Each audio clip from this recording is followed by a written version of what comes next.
Comme vous le savez, il est question de loi d'amnistie et de révision de la Constitution à la suite du dialogue politique tenu les 10, 11 et 12 octobre 2019 à Cotonou à l'initiative du président de la République. Le comité de soutien aux détenus et exilés politiques considère qu'il est une bonne chose que de prendre des mesures qui permettent aux détenus et aux exilés politiques de recouvrer leur liberté pour vivre et participer en toute quiétude à la vie politique, économique, culturelle, etc.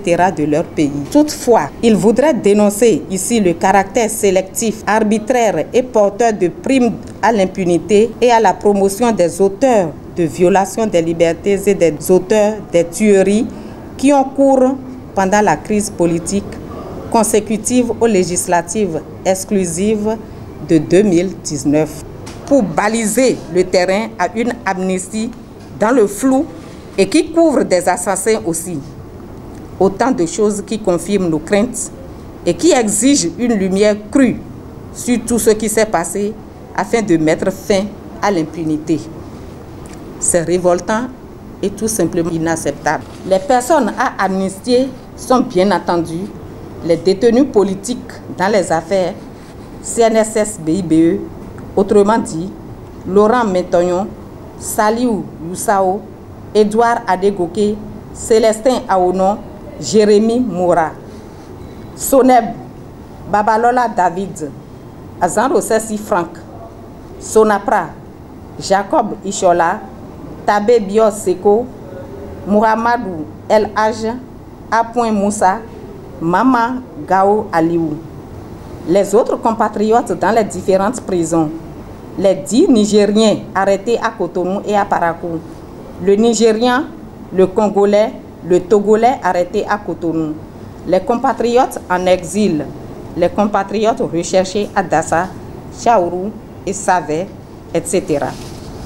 En un mot, il faut faire un inventaire le plus exhaustif possible des personnes détenues, des victimes blessées, décédées et bien entendu, civiles comme militaires, pour déterminer la liste des bénéficiaires effectifs de la mesure d'amnistie.